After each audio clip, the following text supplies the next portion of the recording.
Boa noite, você que nos assiste da Escola de Ocultismo Prático. Muito obrigado por nos receber na sua casa, ou onde você estiver, e quando você assistir o vídeo, seja de dia, de tarde, ou mesmo à noite, como estamos agora. Eu, Klaus Máximos, e o meu querido amigo, o sacerdote Rogério de Ogum, estamos hoje recebendo uma grande visita do Oluo e Faxinã, trazendo aí para a gente alguns insights bem bacanas, alguns estudos bem legais aí a respeito do Odu. Então vamos lá, depois da vinheta, Rogério, vai ser com você.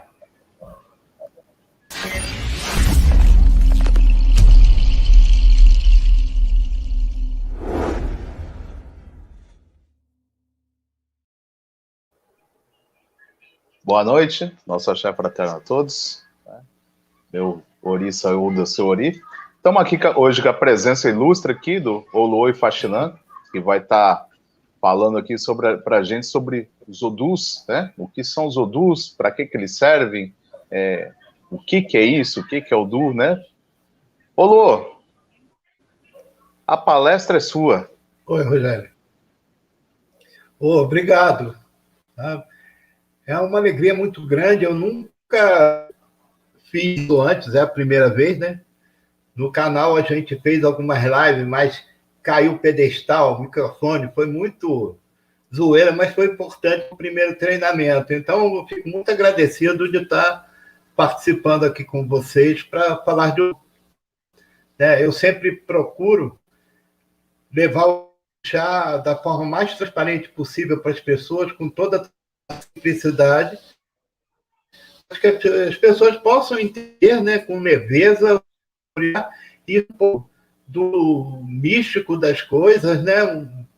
Não é destruir a mitologia, mas é desconstruir algumas coisas para ficar fácil o entendimento e as pessoas chegarem mais perto da gente, né?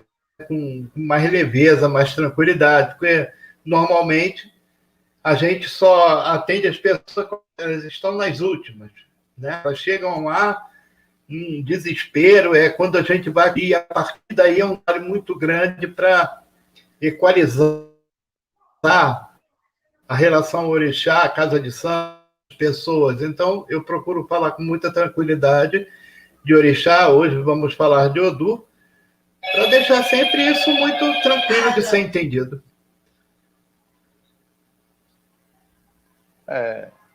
Para as pessoas, né, no Brasil, é relativamente Então, novo, hoje, né, essas falar questões. de Odu... Pode falar, Babá. A questão de Odu, a questão de Odu, ela não é nova, né? Eu me iniciei em Fá em 1993, né?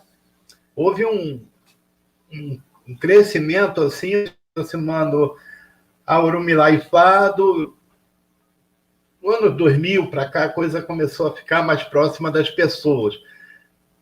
Alguns babalaôs chegaram à conclusão que tinha que ter uma tradução mais leve, sabe? Que chegasse com conforto até as pessoas. Então, 2011 para cá ficou mais próximo, né? E aí o advento de internet faz com que isso vá se aproximando mais do noviciado e continua com essa disposição de levar o orixá ao número de pessoas, mas sempre não no sentido da conversão, mas no sentido do esclarecimento, né, do conhecimento, para a gente perder um pouco do estereótipo de alguém que faz o mal ou qualquer coisa nesse sentido, né? Então é isso que eu procuro deixar.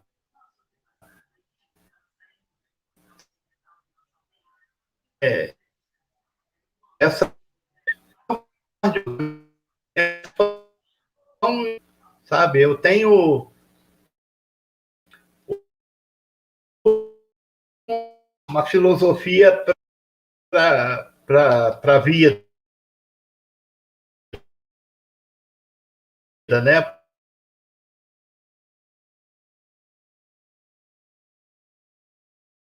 Passei a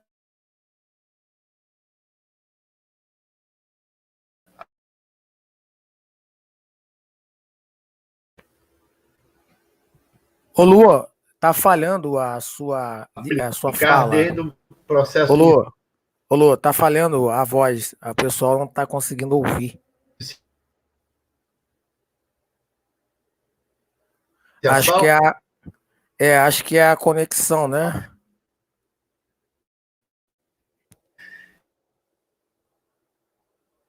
Eu passei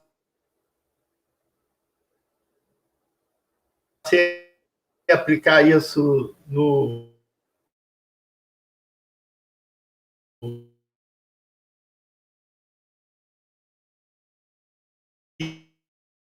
começar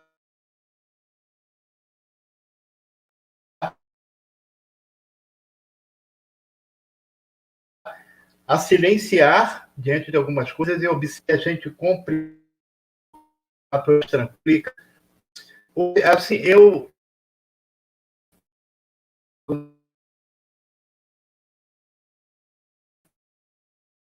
Ô, Rogério, a gente vai interromper aqui a transmissão, cara, porque não tá dando para ouvir nada.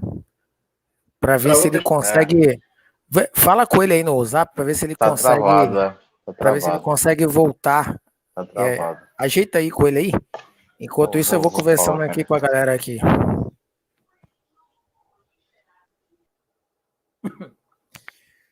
Bem, pessoal, a gente está tendo problemas aí na transmissão ao vivo e acontece, né? Enquanto isso, o Rogério está verificando aí a possibilidade de voltar a nossa transmissão. Eu não sei se lá o local que ele está é um local que tem um sinal difícil, parece que ele está pelo 4G ou 3G, né? Então torna a transmissão um pouco mais complexa, né? Mas já dentro de instantes a gente vai tentar voltar aqui. É um assunto bem importante aí, esse assunto do Odu, bem bacana para quem curte as vertentes afros, né? E a gente vai dar continuidade aqui, né? Enquanto eles estão olhando aí, a gente vai falando aqui de um curso. Nós estamos abrindo aqui um curso de quemetismo e magia egípcia, tá, pessoal? Duração de 1 mês aí. Tem uma iniciaçãozinha, que é a tradição do quemetismo, tradição da magia egípcia, toda baseada aí em papiros antigos, tá? Então, quem tiver aí vontade de aprender, a duração de 1 mês, são 4 aulas, 1 aula por semana, tá? E você vai aprender a ter rituais aí com os deuses egípcios, né? Banimento com eles e algumas magias bacanas aí, utilizando-se dos arquétipos egípcios, bem bacana, tá? Então, quem tiver aí interesse, por gentileza, procure o Octo Parvum aí na escola ou no Facebook, nos grupos, e se inscrevam, tá? A gente vai começar agora dia 22 de fevereiro, beleza? E agora eu vou dar uma boa noite aqui para a galera, né? Vamos ver quem está online aqui. O Basílio Júnior, a Caroline, tá aqui a Caroline, ó. Boa noite, Caroline. O Thiago Mendes também. Aí, ó. Boa noite. Salve, Thiago. Quitana dos Orixás, que é do nosso querido irmão aí, né? Boa noite aí para vocês também. O Ricardo. Boa noite, Ricardo. O Eduardo Raimundo. Boa noite para você também, Eduardo Raimundo. O Ita Santos, a transmissão tá ruim, a gente tá ajeitando aqui, viu? Trívia, boa noite, Trívia.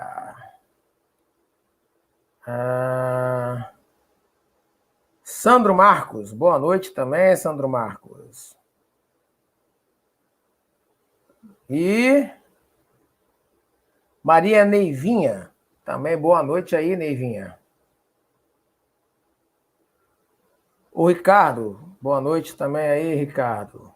E a Cristiane, boa noite também, Cristiane.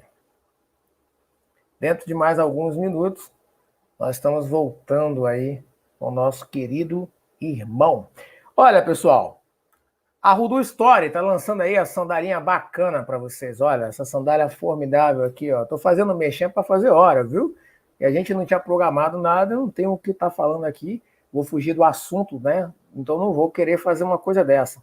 Então, ó, As sandalinhas da Rudu História aí para você, bem baratinha, ó, bacana, né? A sandália do Barão. Quem curte aí o Barão, pode pedir a sandália da Rudu Story, entrando aí no Instagram, Story Rudu, tá bom? Rogério parece que voltou aqui. Fala, Rogério. E aí? Acho que ele tem um probleminha lá, acho que ele tá reiniciando lá as coisas para tentar voltar. Eu já mandei Rogério, mensagem para ele entrar no link o novamente. que você consegue falar para a galera aí sobre o Odu, para dar um tempo do nosso irmão voltar, né? Bom, pincelando, né? O Odu, ele Isso. se trata de destino, né? Na tradição Yorubá, são 256 Odus, ou seja, 256 caminhos diferentes. 16 são os Odus principais, que são os que são conhecidos no jogo de Eridilogum, ou seja, o jogo de Búzios, né? E os outros são atribuídos, né, a ser sacados ou por Ikin, né, ou até pelo jogo de Búzios, mas aí pelos Babalawos, né, ou pelo Opeleifá, né. Aí cada Odu desse tem Odus que tem 5, 8, 10 versos, 20 versos, né. Cada verso desse vai falar sobre uma questão específica, né? Então, sacado ali, um Odu de forma tradicional, ele é riscado no Opon Ifá, que é aquela tábua de madeira redonda que a gente vê, é passado o Hierossum ali, e o Babalô vai riscando com os dedos, né? Um signo, um símbolo que define aquele Odu. Vai ser, né, ou 2 risquinhos, ou um risquinho, e vai descendo assim em quatro camadas, né? Ali vai dar um Odu inteiro, né? E aquilo é interpretado, né, para saber como se apresenta o destino daquela pessoa, né? Como é que o que vai ocorrer ali, o que tem que ser mudado, o que está negativado, o que está positivado, que tipo de recomendação litúrgica a pessoa vai ter que fazer, que tipo de recomendação comportamental a pessoa vai ter que fazer, né? Porque as pessoas acham que só vai fazer a parte litúrgica. Não, o Odu ele vai instruir as pessoas muito nessa questão. Ó, o Lua voltou. Eu acho que eu voltei agora. Agora voltou. Bacana, legal. Tivemos que trocar de equipamento. A gente vai pedir para o senhor recomeçar, o Lua, porque tudo que o senhor falou saiu, acho que não saiu quase nada. Então tá bom. Então vamos desde o início novamente. Eu iniciei Ifá em 1993. Então, dessa época para cá, a partir de 2000, começou a ficar mais evidência Ifá. De 2010, 2011 para cá, perdeu um pouco, né? E é claro que nesse trabalho se separa joio do trigo, como qualquer coisa que a gente pretenda praticar em nossas vidas. E aí eu trouxe o Odu para a minha vida como uma filosofia, uma forma de viver. Porque há muita confusão quando se fala de Odu, né? As pessoas têm impressão que é uma entidade, que é um orixá, ou qualquer coisa nesse sentido, que essas confusões vão permitindo que outras pessoas que estão no meio, mas que não têm um certo trato, cuidado, nem responsabilidade com os outros, acabam afirmando que é isso mesmo, não sei o quê, e aí se desenvolve uma série de crendices que não faz ninguém a chegar em lugar nenhum e nem tentar resolver as suas próprias vidas.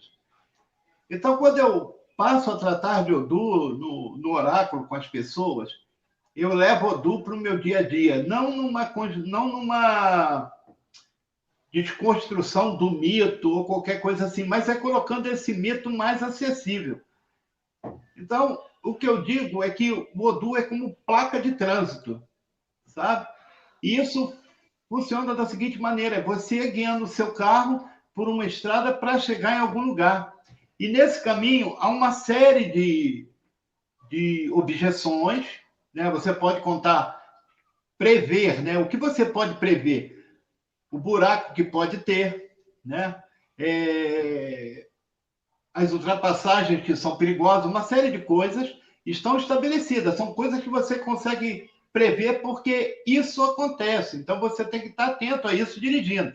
Afinal de contas, é a tua vida que você conduz. E as placas de trânsito são os odus, sabe? Que nos dá sentido, ordem, compreensão de como devemos agir naquele espaço que estamos sendo inseridos naquele momento, dirigindo esse automóvel. Então, se a placa é pare, se o Odu diz pare, eu paro. Não me custa nada.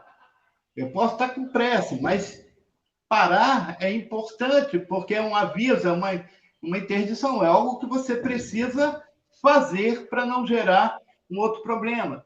Se diz que eu tenho que ir 80 km por hora, é 80 km que eu quero ir.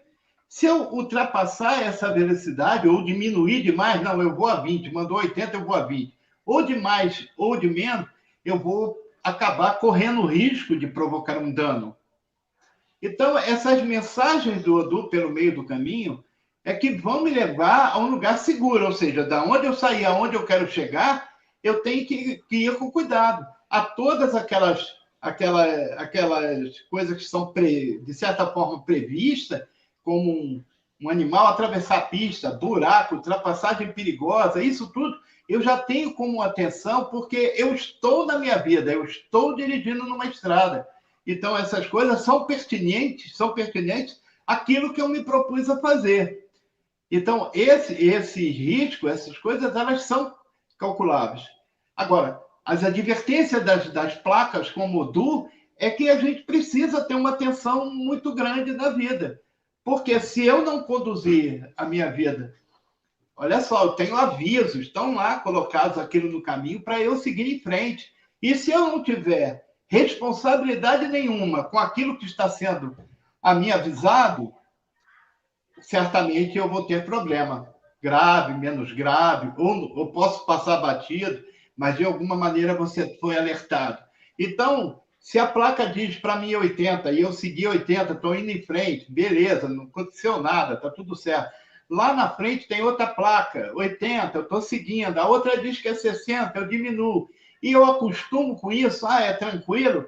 E na primeira que aparecer de 80, não, eu vou a 140 porque aqui é tranquilo. O risco de você perder sua vida, a condição de você causar um dano maior a si ou ao outro, é muito grande. Então, se isso acontecer, não foi culpa do orixá, não foi culpa do Odu, porque ele te avisou, sabe? A placa estava lá para você seguir na direção correta. E as pessoas fazem muita confusão. E quando eu traduzo Odu para essa condição de você prestar atenção na tua vida com clareza, com responsabilidade, com as coisas que estão ao teu redor, aquilo que é sinalizado para você, se você não tiver essa mínima capacidade de fazer isso, você começa a apelar para aquilo que é sobrenatural, sabe? E o que é sobrenatural, eu não sei o que é, desse ponto de vista de Odu. Ou seja, é algo que eu tenho que fazer, aí eu não quero responsabilidade sobre aquilo, eu quero ser totalmente irresponsável, e aquilo eu tenho dano, e isso virou um ebó na minha vida, uma macumba na minha vida. Não, bicho, você que cavou o buraquinho. Só falta agora puxar a terrinha para cima. Porque essa coisa é uma questão de obediência, sabe? É ter responsabilidade com o teu corpo, com a tua vida, com os que estão ao teu redor, sabe? Com aquilo que você ama, com aquilo que você respeita. Tudo isso você tem que trazer para a tua vida como essas placas de trânsito, sabe? É o teu limite, o que você pode fazer. Odu não impede que dentro da tua cabeça tu seja um satanás. Não impede.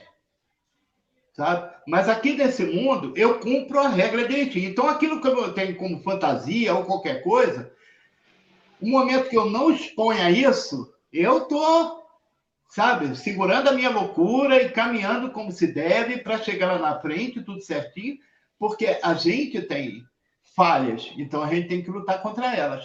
Enquanto eu não expor o meu mundo invisível, aquilo que eu penso, negativo, ruim, sabe? de querer roubar, ou querer matar, ou querer fazer isso, ou fazer aquilo, eu não expondo isso, eu estou tranquilo. Uma vez que eu expus essa condição, eu sou perseguido pela lei, pelos outros, por uma série de outras coisas que possam me acusar daquilo que eu produzi, que eu só pensava, mas eu produzi. Então, o que acontece? Nas placas de trânsito, se é 80, eu vou 80. Na minha cabeça, pô, eu podia 100 e tanto. E aí você segura isso e não vai. Continua seguindo nos teus 80 por hora. E aí você vai adquirindo uma prática, sabe, de responsabilidade, uma condição de segurança, onde você não vai extravasar isso que você tem dentro da cabeça, colocar do lado de fora e achar que você nasceu Ayrton Senna e não está nem aí para o mundo. Enquanto que o Ayrton Senna tinha responsabilidade com aquilo que fazia. Mas o exemplo é só a coisa da velocidade. O que você quer causar é dano e não se percebe. Então, o Odu é sempre a prática diária da gente observar as placas de trânsito. Não tem ebó que vá te livrar, sabe? Se você causou um mal, um dano a alguém, você vai responder por isso. Não adianta querer fazer ebó ou qualquer outra coisa, que isso não vai chegar a lugar nenhum, a não ser que você seja Deus. E isso está difícil. Então, você não consegue sumir. O mundo vai dando volta, e essa volta em espiral até chegar a você. Ou seja, todo o destino, todas as coisas vão conspirando para que você realmente se aproxime da dívida que você tem, daquilo que você causou, sabe? Se foi responsabilidade sua, você tem que acertar isso com o seu destino, com tudo aquilo que ficou prejudicado em função da tua ação. Sabe? Então, Odu, para mim, é essa coisa muito prática de vida, é muito filosófica, né? Eu não traduzo a maldade para ninguém porque eu não quero que traduzam nenhuma para mim. Então, obedecer essa direção, obedecer esse caminho, é se sentir seguro, sabe? Tranquilo, para organizar as tuas coisas. Há outras que estão previstas ali de alguma maneira, que não precisa o Odu estar te avisando a todo momento, você já sabe quais são. Porque Urumilá diz assim, se você, no caso lá é a flecha, mas eu vou falar de arma mesmo. Se você aponta a arma para alguém, eu posso interferir de alguma maneira, falar, pô, não faz isso, dá um tempo. Isso é o Odu. Dá um tempo, não faz isso, vamos, segura a onda, vamos conversar. Mas no momento que o projétil é disparado, não tem como se fazer mais nada. Se vai acertar o alvo ou não, isso é uma outra história. Mas que o projeto vai seguir a direção dele, vai. Sabe, não há como eu mais interferir. O que eu podia fazer com o Odu é dizer, não faça isso. Mas as pessoas têm uma coisa, que é um ímpeto, e quando só age por eles, gravemente os problemas acontecerão. Então, ter paz de espírito para olhar as plaquinhas de trânsito e entender Odu, a partir dali vai ficar muito mais fácil a relação com o universo orixá, porque a função de uma casa de santo é resistência, agrupar pessoas, sabe? Provar elas que elas são capazes de realizar algo importante nas suas vidas, sabe? Que o abatimento, a opressão, a desgraça, tudo que ela sofreu, ali é o lugar de reconstrução. Então, numa casa de orixá, ninguém faz isso mesmo, não existe isso. A coisa lá é educacional, aprender uma maneira nova de se viver, sabe? A ser uma pessoa equilibrada no sentido de demonstrar afinidade, sabe? Quebrar todo esse ranço de orgulho que as pessoas têm e, quando pegarem as suas estradas de volta para casa, saber exatamente como tem que conduzir o seu carro. É assim que eu penso, Odu. É muito interessante essa sua visão, porque ela desmistifica muito, né, essa questão que as pessoas acham que é tudo muito sigiloso, é tudo muito místico, é tudo muito inalcançável, né? Com essa sua visão de aplicação prática na vida, é até de mais fácil entendimento, né? Porque as pessoas, principalmente aqui no Brasil, que a gente observa, o que acontece?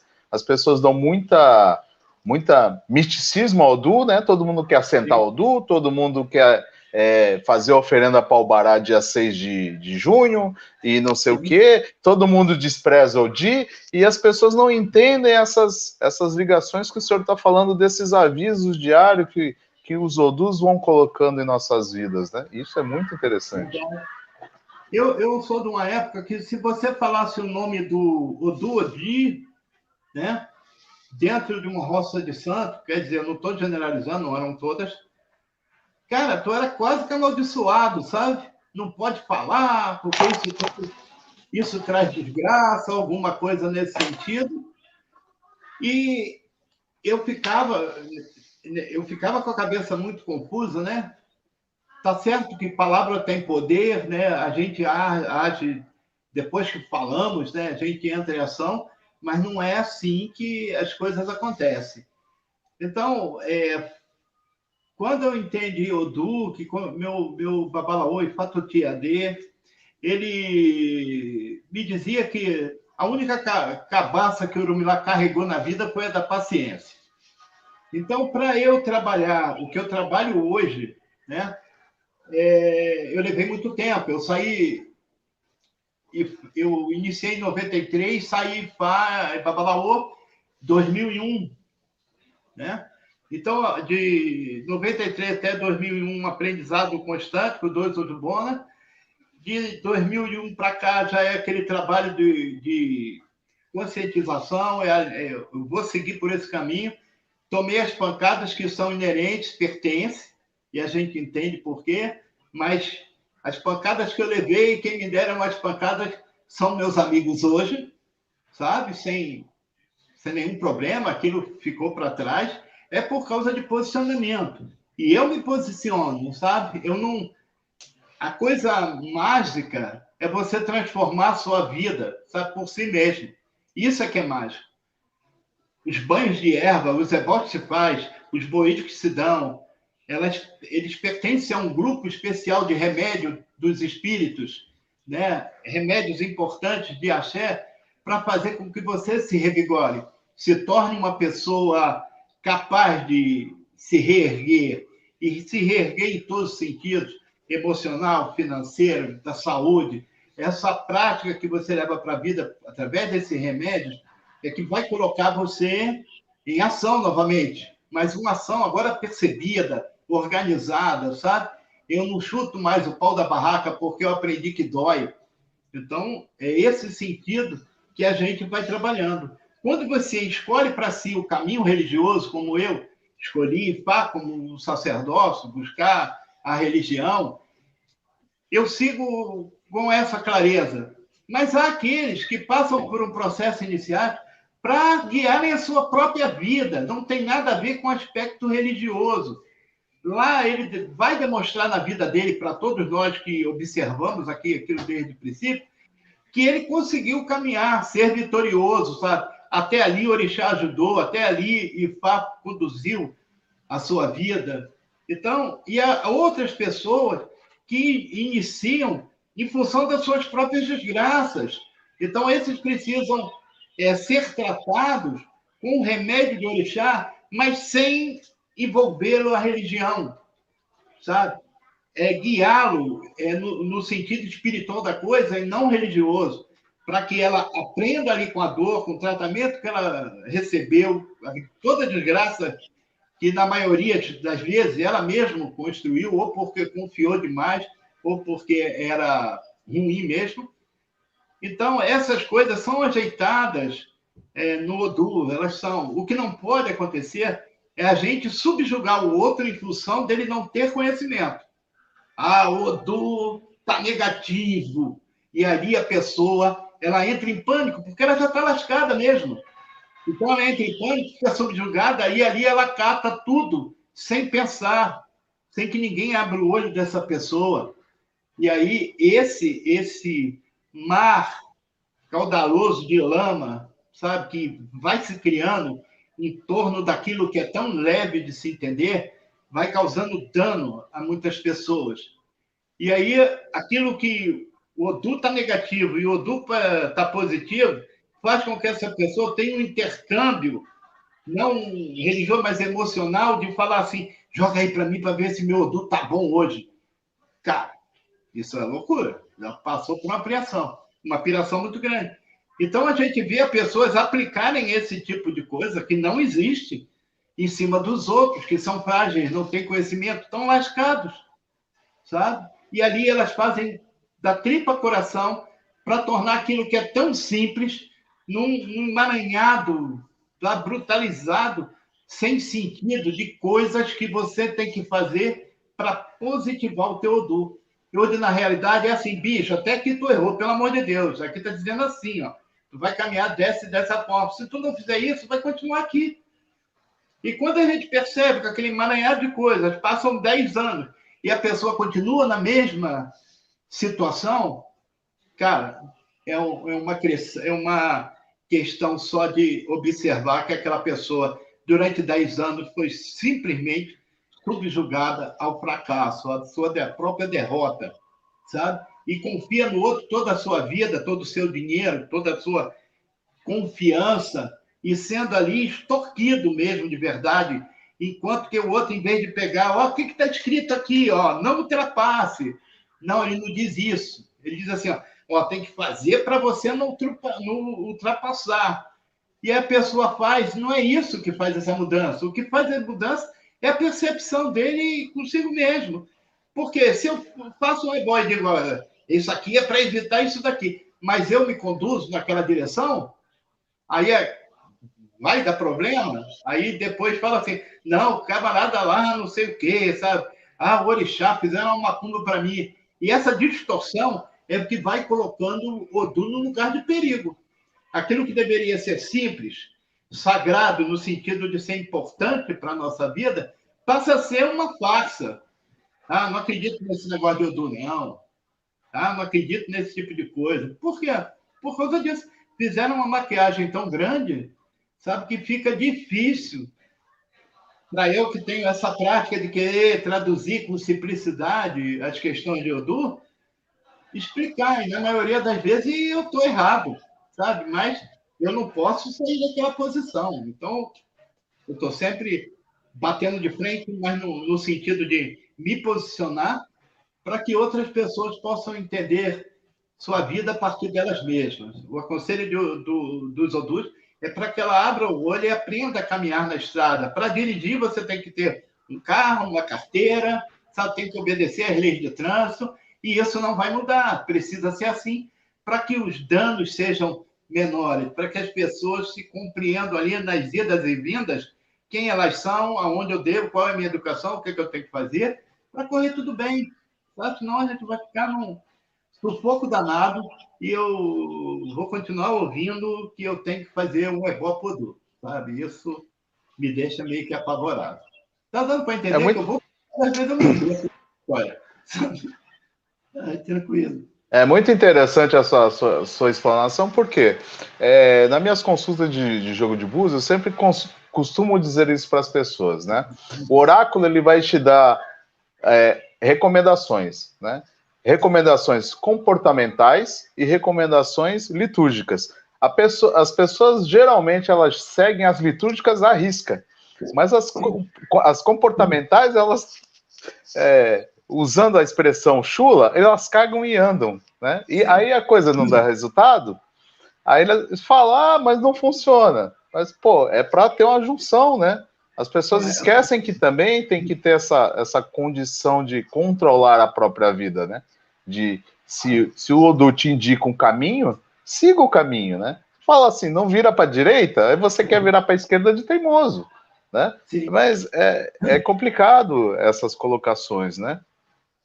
É muito difícil, porque se você não tem atenção à tua vida, então como é que você, no caso, se tiver filhos, se você tem uma companheira, um companheiro, como é que isso você reage com relação a isso? Sabe? O que tu faz nas tuas relações se você não tem compromisso consigo mesmo?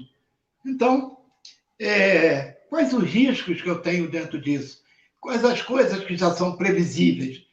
Se envolver com drogas, se envolver com isso, com aquilo, são as previsíveis, né? De ruins, na maioria das vezes. Então, se você não tem condição de lidar com isso através de você mesmo, você conduzir, como é que tu tem uma relação de amizade? Como é que você educa filho? Sabe?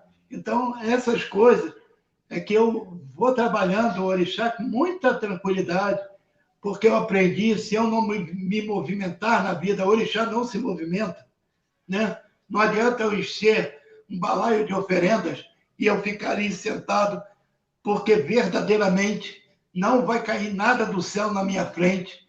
E graças ao Olodumare isso não vai acontecer, porque eu tenho que reagir. Se eu oro ao orixá para que me dê um caminho e eu tenho condição de realizar coisas naquele caminho, eu vou à luta, porque ele vem atrás de mim como ondas, sabe? E aquilo vai abrindo fronteiras. Agora, não adianta eu chegar e fazer as oferendas para os orixás e fazer uma oferenda que eu quero ganhar na loteria sozinho, sabe? Ah, que eu quero que me dê um emprego lá no Palácio do Planalto, que eu estou aqui na área metropolitana do Distrito Federal, que eu quero ter um emprego. Cara, se você não estudou, você não se capacitou, que emprego orixá? O orixá não tem essa doideira, sabe? O princípio orixá é o princípio daqueles que lutaram e deixaram um legado para a humanidade, um legado, sabe? Com todos os seus defeitos, com todas as suas qualidades, eles deixaram um legado. Eles deixaram algo importante para que você continue realizando coisas. Então, o sacrifício deles foi bem maior que o meu. Então, para essa sinceridade, entender que eu tenho um miolo de jujuba, sei lá o quê, eles vão falar, cara, é doido, cara. Não construiu nada, ele não fez nada e quer um milagre na vida. Não, então a prática seria, olha, eu não fiz nada até agora, mas a partir de hoje eu quero aprender. Eu vou correr atrás, eu me matriculo numa escola, corro atrás de uma coisa e outra, conheço uma amizade que me ensina uma coisa, uma tecnologia aqui, qualquer outra coisa, e a partir dali eu começo a ser guiado por orixá para alcançar aquele objetivo. Então, o orixá é simplicidade, é muita tranquilidade. Odu é a condução da própria vida. Se você conduz mal, mal. Se conduz bem, bem. Então, é essa e Faxina, que eu levar anos. E Faxina, eu tenho uma pergunta para fazer aqui. É a seguinte. O Odu, você prevê o futuro, né? O Odu é um oráculo que você consegue ter a previsão do futuro. Assim como outros oráculos, ele é diferente porque os outros oráculos trazem possibilidades futuras. O Odu já é mais direto aí, né? Agora eu tenho uma pergunta. É possível mudar o futuro após ver até a visão lá no oráculo do Odu?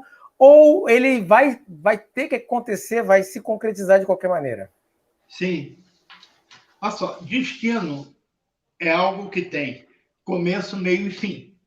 É uma linha reta, isso é um destino. O que a gente faz pelo meio do caminho são zigue-zagues que sempre nos obrigam a voltar nessa linha de tempo. Então, nós temos uma única vida para vários ciclos das nossas existências. Quantas vezes a gente nascer é sempre a mesma vida, é a única vida. E os Odus sempre serão os mesmos. Então, morri aqui, o Odu parou, porque o Odu é para esse mundo, parou aqui, o mundo girou, nasci de novo e aquilo se encaixa novamente e eu continuo aquela trajetória. Então, o Odu não é para adivinhar futuro, sabe? Ele não funciona dessa forma. Eu não adivinho o futuro. A ideia que eu tenho de futuro é do dia que a pessoa nasceu até o dia que eu estou jogando. Então, nessa análise que eu vou reconstruindo aquele caminho, eu entendo as possibilidades que estão lá na frente. Analisando as maiores falhas que ocorreram aqui, e como o mundo é de repetição, eu vou cometer lá na frente de novo. Sabe? Então, eu venho aqui tentar corrigir para que ela não repita. Mas assim, eu não acho que eu não formalizei, Faxina, direito. Vamos supor que no jogo de Odu você consiga ver a possível desencarnação de alguém, o desencarne de alguém. Aham. É possível corrigir isso a ponto de prolongar mais a vida da pessoa, ou aquilo vai se concretizar pela sua visibilidade de possibilidade, né, futura? Quando você abre um oráculo, é como eu disse, é começo, meio e fim, é nascer, viver e morrer. Então, quando você abre o oráculo, essa análise de lá do nascimento até o dia que está se jogando, a morte está sempre presente. Sempre. E você vai para qualquer lugar. O que você fizer durante o dia, o risco de morrer é iminente. Então, a gente toma cuidado para aqui e para ali, para não correr esse risco, né? E muitas vezes nos acidentamos, não morremos, mas nos acidentamos e a coisa vai caminhando. Então, por esse momento aqui, para trás, que o passado é sempre presente, porque o mundo se repete. Então, se esse passado aqui, há alguns riscos graves, correu o risco de morrer aqui para trás, nessa situação, ou por doença, ou por alguma outra fatalidade, com certeza essas coisas se repetem aqui na frente. Então, eu vou tratar com essa pessoa, com essas coisas aqui, que estão aqui, que ela desvie isso, dando para ela uma direção, para que isso não se repita aqui na frente, para não correr o risco de ter escapado aqui e logo adiante ter morrido. E o tempo de vida, de uma linha de tempo de uma pessoa, isso já é estabelecido. Tá? O que não pode acontecer, o mais grave deles, eu vou falar aqui, mas há uma série de controvérsias, é o suicídio. Tá? Eu tenho o poder de interferir no momento que eu quiser, dizer que, mas eu estava no tempo de Deus. Estava não, sabe? O dia da gente nascer é previsto e o dia da gente morrer também está previsto pelo sagrado. Então, se eu atento contra a minha vida, eu tenho condição que eu sei que eu estou me causando dano, sabe? Pode ser diante de uma loucura, e as pessoas não são mais responsáveis por isso, né? Ela enlouqueceu, aí não tem como você controlar uma tragédia dessa se você não estiver presente, de alguma maneira, poder ajudar. Então, esse tempo de vida, na análise do Odu, a gente tem como chegar a esse tempo, mas são coisas que a gente guarda, porque eu não estou aqui para causar uma preocupação na cabeça de ninguém. Porque, como eu dei o exemplo de estrada, eu vou sair de um ponto para chegar ao outro. E eu tenho nessa trajetória uma série de informações que vão me equilibrar para eu chegar lá. E no sentido da linha do tempo, chegar lá é a morte, que é a coisa mais importante na nossa vida. É morrer. Porque esse mundo aqui é espiritual, pô. Tu nasceu para morrer.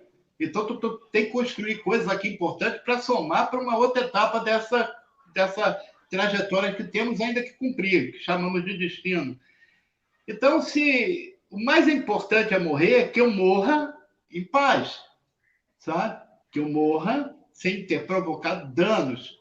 Eu morra feliz, porque, pô, a verdadeira vida está do outro lado. E quando a gente desperta nesse mundo aqui, que essa trajetória é muito importante, do nascer até o morrer, então a gente instrui essas pessoas através do Odu, que lá na frente algo importante à espera, que é a morte. Algo importante. Então, a construção desse caminho para chegar bem lá é o que é mais renovador, é o que é mais importante na transmissão. Mesmo que a pessoa tenha 2 dias de vida, mas esses 2 dias ela vai viver intensamente a seu favor, sabe? Mas não podemos estragar a beleza da morte avisando alguém, daqui a 2 dias tu vai morrer. Eu não posso fazer esse tipo de coisa. Eu tenho que ter responsabilidade com todas as crenças, aquilo que as pessoas acreditam, como elas vivem. Se ela achar que o orixá pode salvar a vida, no tempo certo não vai acontecer isso, porque nós somos herança ancestral, vamos reverberar isso para sempre. Então, aquilo dali é o limite. Mas se ela acha que o orixá pode livrá-la dessa morte que está no tempo certo, eu não desconstruo essa coisa que ela tem como importante, mas deixo de alguma maneira claro que daquele momento para frente, o que ela encontra lá é felicidade na sua vida. É claro que eu não estou aqui eu não tenho ideia do que aconteceu comigo na outra morte. Mas estou deixando aqui uma mensagem de Oromilá, que há uma possibilidade muito grande de encontrar tranquilidade, respeito, caminho, riqueza, saúde nessa linha de tempo, para que a gente consiga morrer em paz. Mas tem como sim enxergar tem como sim, ficou meio esquisito, mas tem como chegar a esse entendimento, porque a gente está analisando uma linha de tempo do dia que nasceu até aquele momento. E os riscos do meio do caminho é que me dá a ideia de futuro. Tranquilo. Eu me fiz entender, eu falei demais, que, pô, deixa eu... Não, perfeito, perfeito, deu para entender muito bem. Eu vou pedir o Rogério para conduzir as perguntas, que o Rogério é um sacerdote, ele sabe aí como fazer aí as perguntas bacanas para o pessoal aprender. Mas, pô, a tua pergunta foi clara, bem tranquilo. Bom, tranquilo. Pegando o gancho no que o Klaus falou, Lu, o senhor acredita que o futuro, né, que ele pode ser previsto no jogo, ele é estático ou ele pode ser mudado por aquilo que os Odus estão designando para o futuro daquela pessoa? Olha só, o destino vai ser cumprido. E o destino que eu estou falando aqui não é do cara que comprou carro, uma casa nova, mora em Paris, sabe, está na beira da praia, que juntou... Não, não é isso, não. O destino que eu estou falando aqui é porque essas coisas de conquistar material é inerente ao ser humano. Que cada um busque lá, todo mundo tem condição de alcançar as coisas que são importantes. Mas esse futuro que eu estou dizendo é o da morte mesmo, sabe? É a condução. Se tu brigou para comprar um carro, não tem problema isso tudo, desde que tu faça isso com tranquilidade e respeito. Do que eu falo, o futuro é a morte, sabe? E fica meio estranho a gente estar falando de morte, mas é a realidade. O futuro é a morte. O que eu construo nesse caminho é o que vai me trazer felicidade.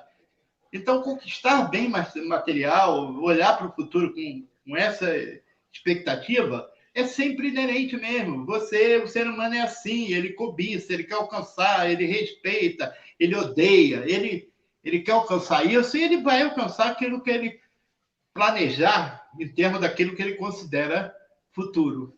O que um babalaô tem por obrigação de fazer é conduzir a vida dessa pessoa numa direção tranquila, simples, objetiva, para que alcance esse futuro em paz, mas ele não pode conduzir essa pessoa no cabresto. Ele tem que dar liberdade a ela de entender e seguir com a sua vida.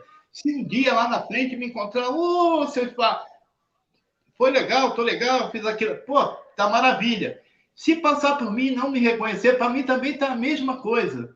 O importante é essa linha do tempo de nascer, viver e morrer, que ela siga com equilíbrio e em paz. Então, o futuro é sempre amor. Tranquilo. Culturalmente, né, na Nigéria, a gente sabe que, independente da pessoa ter como crença o culto aos orixás, ou ser muçulmano, ou ser católico, ou ser evangélico, todas elas recorrem aos babalaôs para consultar Ifá, para coisas Sim. até corriqueiras, como fechar um negócio, como ver se o casamento vai ser bom, ver o futuro do filho. O senhor acha que essa necessidade, ela realmente é cultural ou é um apego por desconhecer o futuro? É assim, Ifá é uma medicina, né? Uma medicina para o corpo, para a alma, para a ori, para a cabeça, né? Isso é uma medicina. O babalaô, ele tem que ser um ponto de conforto para aquele que busca informações. O que acontece é assim, eu jogo búzios e me oriento pela data de nascimento das pessoas. Eu pego nome, data de nascimento, me organizo ali, chamo aquele primeiro momento do primordial e a gente vai fazer uma análise básica dessa situação. Aí as pessoas falam assim, mas lá na Nigéria não é assim, não, isso não existe, porque quando a criança nasce, no terceiro dia vai ao babalaô, que o babalaô é que vai ditar o destino daquela pessoa. Cara, é historinha, porque o que acontecia naquela época, que quem dominava o calendário eram os babalaôs, sabe? E eles segurava esse conhecimento. Então, quando ia ao levar o filho para jogar para o Babalaô, aquilo já era subjugado para ir até lá para poder fazer essas coisas. Não estou faltando com respeito aqui, não, mas é prática. E aí aquilo, e dizia, olhou, o que ele viu? Viu a data de nascimento, um calendário específico. Vai ser assim, essa criança vai ser assada e parará. E aquela criança se conduzia porque a linha de tempo dessa criança é essa. Então ele vai se conduzir ali. O restante é pai e mãe que faz, vai educando, é um tio que ajuda, e aquilo vai se criando pelo meio do caminho. Então, olhar esses dados, se apropriar deles, e você transformar isso em uma mensagem, essa mensagem tem que chegar no outro de maneira clara e bem tranquila, para que a pessoa possa ser compreendida. E, a partir dali, o Babalaô tem que libertar aquela pessoa dele. A pessoa tem que seguir sozinha a sua vida. Eventualmente pode vir, porque a gente está aqui para trabalhar dessa forma. Mas se eu não liberto, essa pessoa sempre subjugada a mim. Eu tenho que fazer isso, o que o senhor acha? Sabe? Então, se você já esclarece tudo num primeiro momento, como é que as coisas acontecem, de que maneira ela tem que seguir para ter êxito, fica tudo em paz. Então, essa coisa de ir até o Babalaô para verificar esse momento é sempre muito importante. Mas muito importante mesmo vai ser para essa pessoa, se quem está fazendo essa consulta e orientação ter a cabeça no lugar para deixar as coisas tranquilas, né? Porque analisar o Odu de uma pessoa pela data de nascimento, você ter conhecimento, você tem a orientação ali de um perfil. E a partir dali você consegue conduzir, olhando aquelas outras mensagens, que são as placas de trânsito, conduzir a vida do outro a uma condição melhor. Não sei se eu respondi, mas... Não, entendi. Era mais ou menos isso, né? Porque o que acontece? Na minha visão, as pessoas, elas usam o que eu chamo de muletas espirituais. Elas têm aquele apego ao sacerdote, achando que o sacerdote vai caminhar a vida por eles, a todo instante vai estar resolvendo aqueles problemas cotidianos, que às vezes, como eu falei, só uma conduta comportamental já vai estar resolvendo aquele problema. E eu acho que é mais fácil jogar isso no peito do sacerdote do que trazer isso para si mesmo, né? Sim. Outra pergunta que é muito interessante é assim, porque o pessoal não entende, né? As consultas da IFA, né? Tem a base do Beridilogum, mas também, né, com os Iquins e com o Opelé. Eu gostaria que você estivesse explanando isso para as pessoas entenderem o que é cada coisa. Tá certo. Quando eu comecei, eu venho de Nação Quetu, iniciei Orixá em 1981, então de 81 até 93 foi bastante tempo, assim, dentro do candomblé, vivendo a relação com o Orixá ali diária na Casa de Santo. E desde aquela época eu venho olhando os búzios, né? E aí tornei Ifá, continuei olhando os búzios também. Aí umas pessoas falam assim, o Babalaô não pode jogar búzio. Pô, eu jogo, sabe? Jogo porque é a primeira prática que eu tive que eu conheci com o oráculo, né? Aprendendo com meus mais velhos. E aí o que acontece? Quando a pessoa vem, eu queria jogar Ifá. Então, beleza, você quer jogar Ifá, mas você compreende aquilo dali, como é que é? Porque ela tem noção de jogo de búzio, que é muito popular no Brasil. Quando eu venho no jogo de búzio a orientar alguém, o jogo de búzio me permite eu ter um bate-papo, uma conversa. Ela pode me fazer perguntas, eu responder conforme. Ela tem o zibo na mão para ela saber se a resposta foi sim ou foi não. Então, há um diálogo dentro do jogo de búzios. E no Brasil as pessoas são muito comunicativas. Então, vamos sentar, vamos conversar. Isso vai tornando o jogo mais leve, mais tranquilo da gente conduzir. Quando ela conhece Ifá, ela tem que entender o seguinte: ali são sentenças milenares, sentenças. Ali ela não tem um bate-papo comigo, sabe? Se eu falar para ela de um Odu ali, Eu vou contar uma história daquilo que ela tem que fazer como obrigação. E se ela não fizer, as coisas vão ficar ruins, pesadas, porque ela não quer cumprir com aquelas sentenças.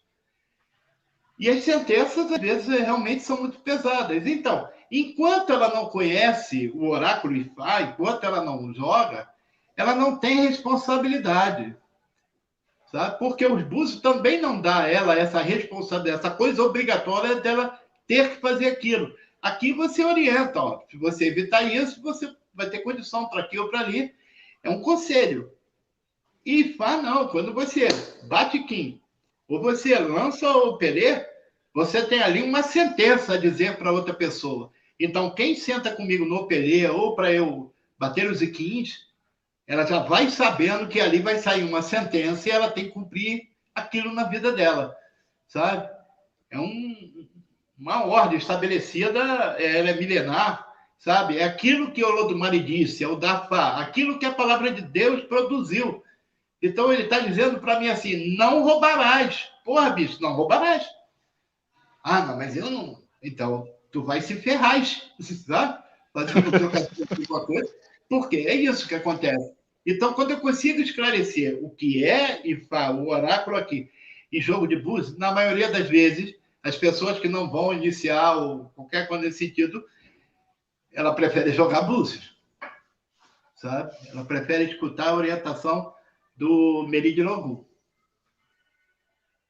Sim, muito interessante. Essa diferença é bom também para o pessoal entender, né? Porque às vezes o pessoal acha, não, eu vou pro Babalaô para ele jogar o Pelé para mim, porque ele tem que jogar o Pelé, e não tem ideia dessas questões que o senhor está falando, né? Não tem ideia dessa responsabilidade que vai ser assumida. Mas, com certeza, a maioria dos babalaôs avisa.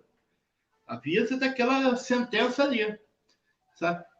E misturavam isso com o jogo de búzios antigamente. Se jogar búzios tem que tirar o ebó.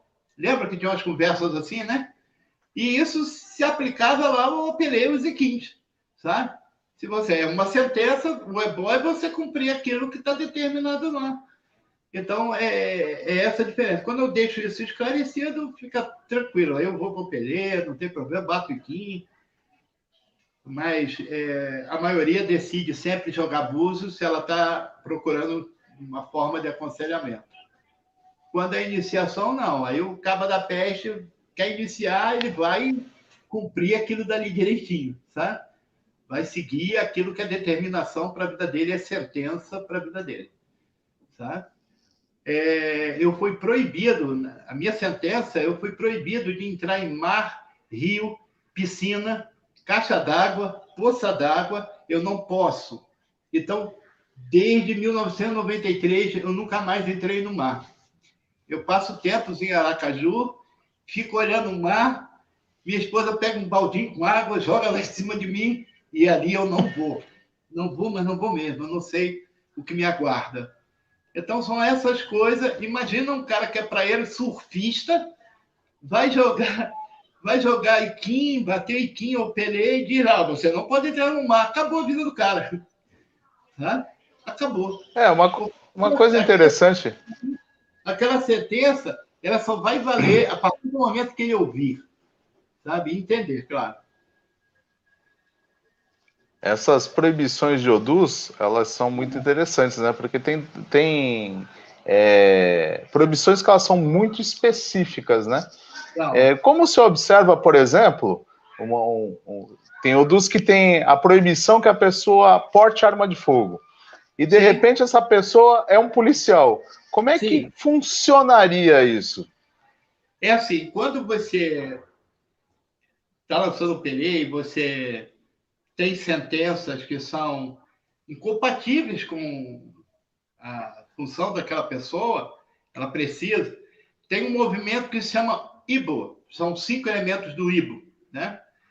E nesses elementos é que você vai ajustando coisas importantes para que aquela pessoa possa portar aquela arma, ou durante o período de trabalho, porque é um policial, né?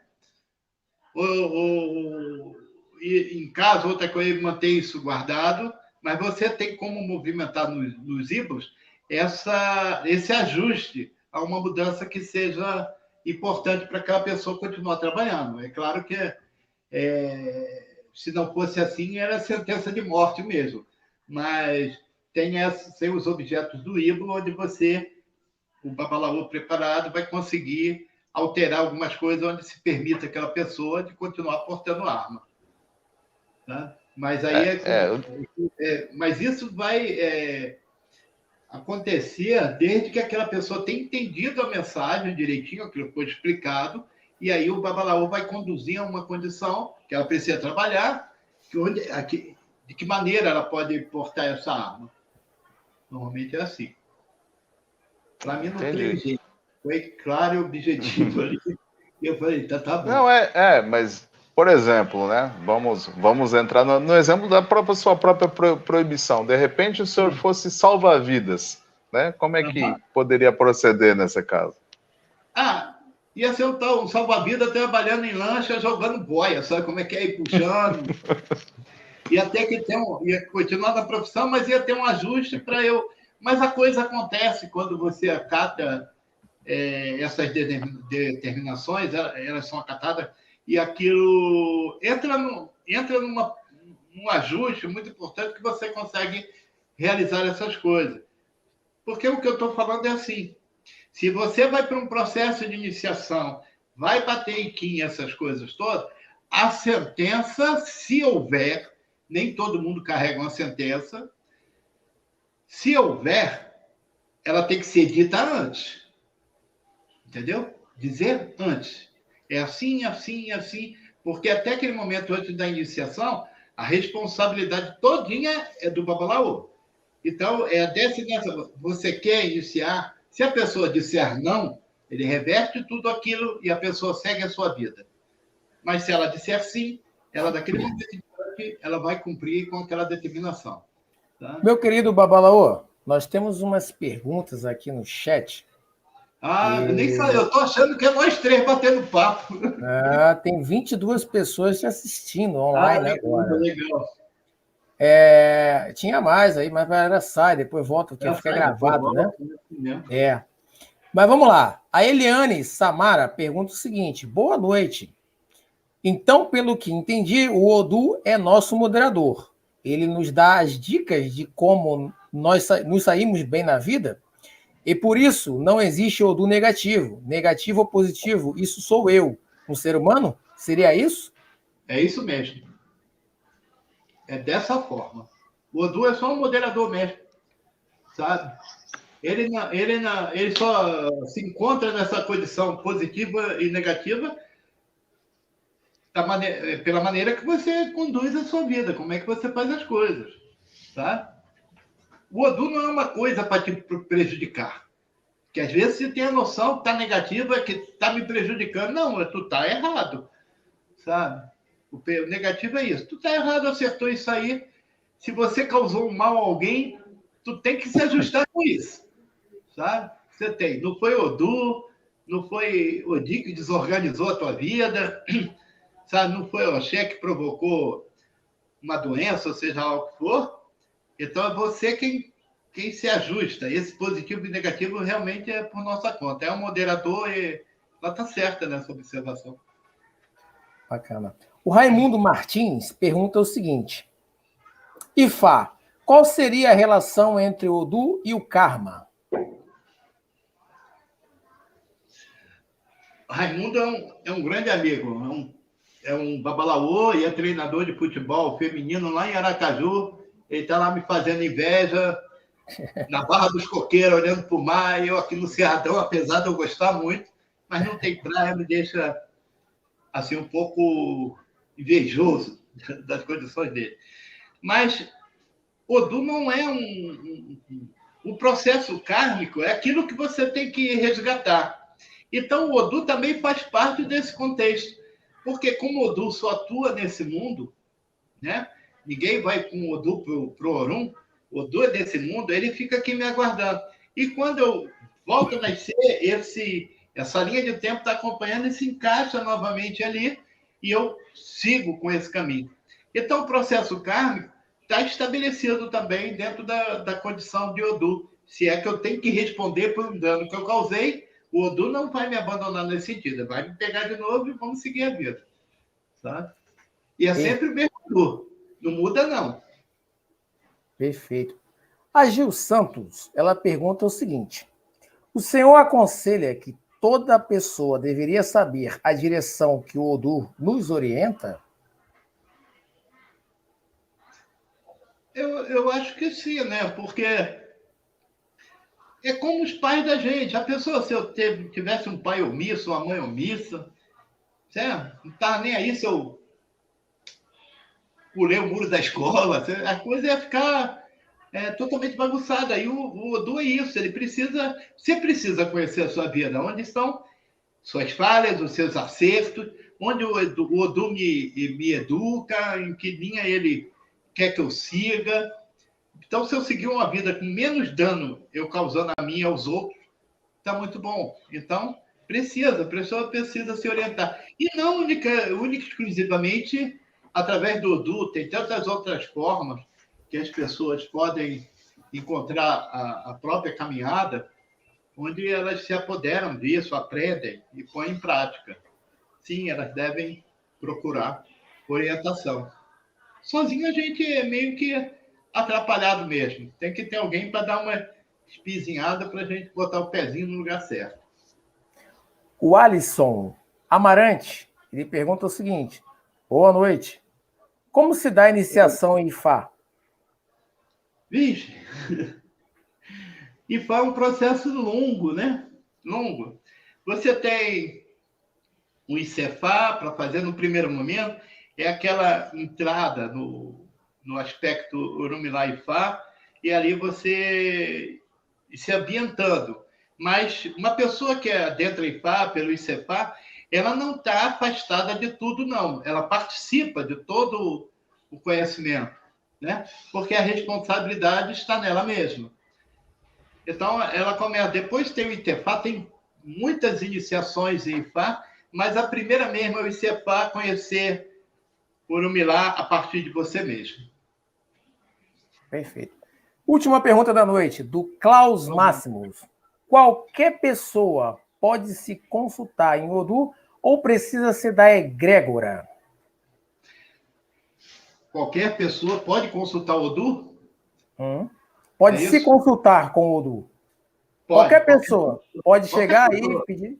Ah, tranquilo. Qualquer pessoa pode se consultar. Isso, o oráculo não pertence a nenhum babalaô. Nós fomos habilitados para aprender a ler o oráculo.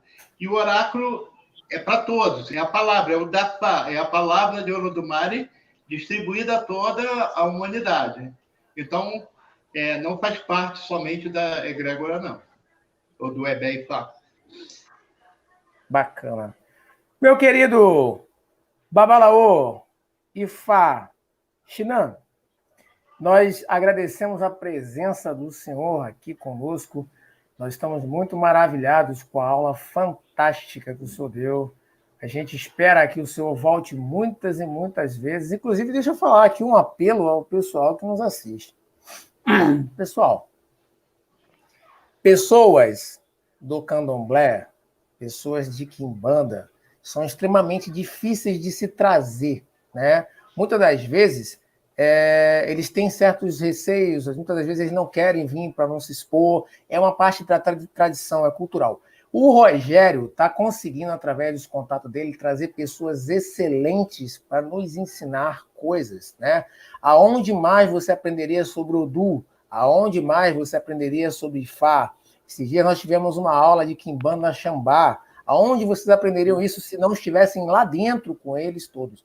E eles têm vindo aqui com muito prestígio a nós, com muita consideração, vem aqui para nos dar essas aulas, vem aqui para poder falar aí um pouco dessa cultura que é fechada. A gente sabe que candomblé é fechado, que o quimbanda é fechada, e eles vêm aqui, muitas das vezes, contrariando até outras pessoas do meio que talvez não gostariam que eles fizessem isso, mas eles vêm para nos prestigiar, eles vêm para nos dar aqui aulas fantásticas. Então você, tá, que gosta, por favor, dê like, compartilhe, visite o canal do nosso irmão, que é aqui, ó.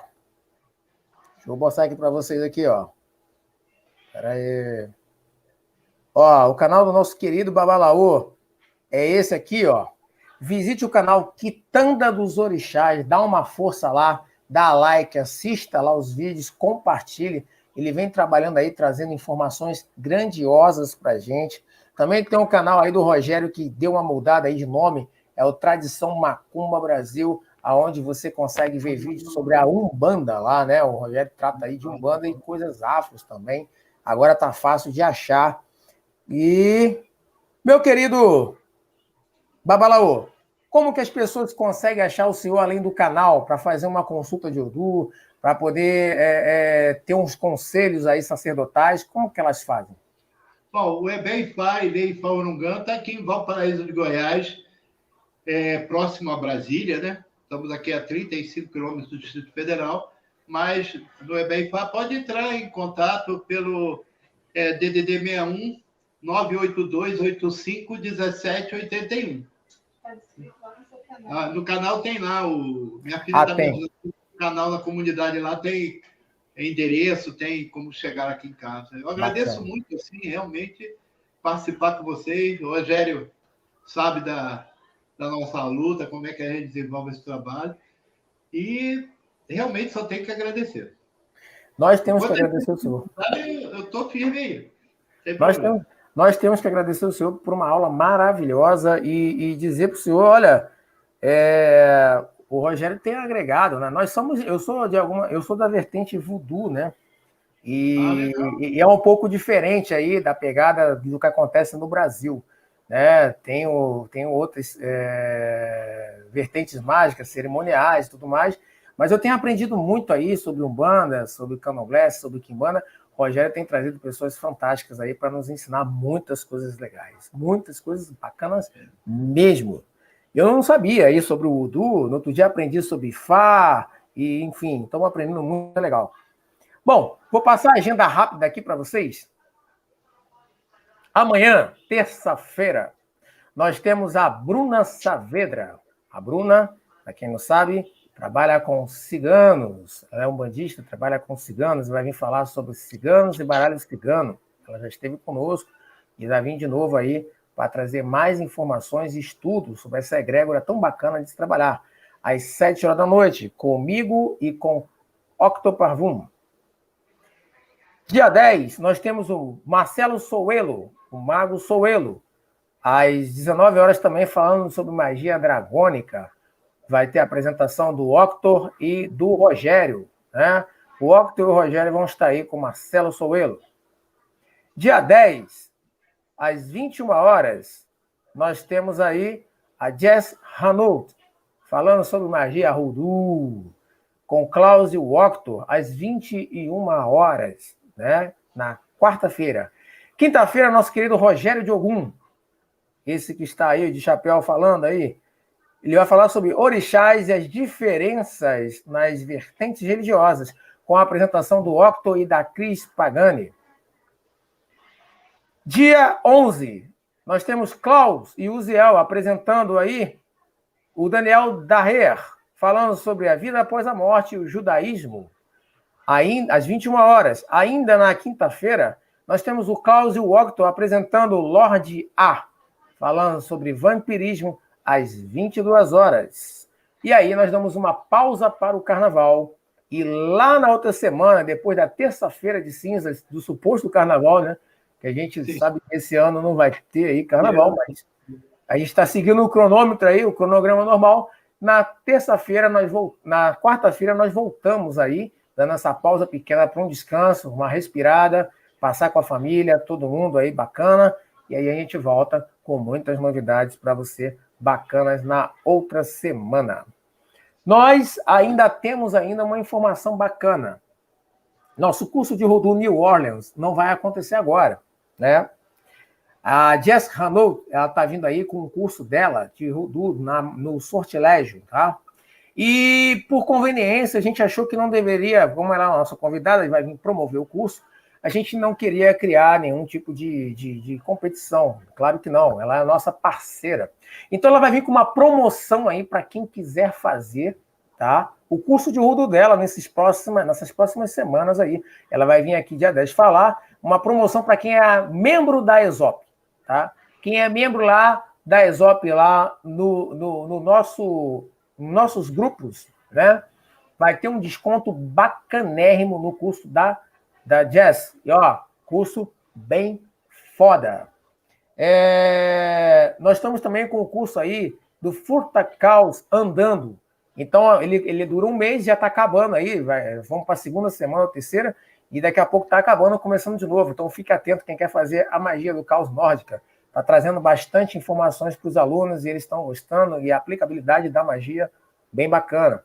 E nós abrimos agora, e vamos começar dia 22 no lugar do Rudu, a magia egípcia e quemética, com iniciação, né? Segundo a tradição quemética e egípcia. Nós não estamos falando de iniciação aqui de ordem, nós estamos falando de iniciação aqui de clã, de bruxo. Estamos falando de como era a iniciação quemética lá no Antigo Egito. Então, nós estamos aí com um estudo bacana para você que quer fazer magia egípcia. Você vai aprender altares, todas as divindades, as oferendas, tudo que você precisa para fazer as magias, os arquétipos, as energias adequadas de cada um, para que você possa trabalhar com essas energias fortíssimas e milenares que são os deuses egípcios. Então, se você está aí e quer fazer, é oportunidade única, quase não tem esses cursos por aí, porque são de difíceis informações, né? Então a gente faz curso lá fora e traz para cá e replica aqui, né? Então é isso que acontece. É difícil você achar no Brasil curso de magia quemética e egípcia nesse formato aí que nós estamos trazendo bem completo. Se você quer fazer, quer ser especializado, um dos poucos especializados aí no Brasil sobre magia egípcia pura e quemética, você procura o Octoparvum e se inscreve, ou procura a escola e maiores informações nós lhe daremos lá. Bom, eu acho que é isso aí. Ah, claro, pô. Quem gostou aí da sandalinha, tem que fazer um mexão, né? Ô, Rogério ri, mas eu tenho que fazer um mexão. Quem gostou da sandalinha aí, ó, da Rudu Story, ó, tem todos os tamanhos aqui, ó. Tem aqui, ó, o símbolo do barão, ó, bem bacana, tem outras estampas também. Procure a Story Rudu lá no Instagram, Story Rudu. Peça o catálogo que nós vamos passar preços e catálogos, não só disso, mas de todos os outros produtos que você precisar. Então, @StoryRudu, você entra no Instagram da Rudu Story, aquela que vai promover o curso New Orleans aí do Rudu. Pessoal, Rogério Diogum, te agradeço demais, meu irmão, pela presença e pela força. Meu querido Babalaô e Faxinã, nós esperamos você aí brevemente, mais uma vez aqui conosco. Tá bom? Eu quero agradecer a presença de todos vocês que nos assistiram e amanhã tem mais. Até breve. Tchau, tchau. Shalom.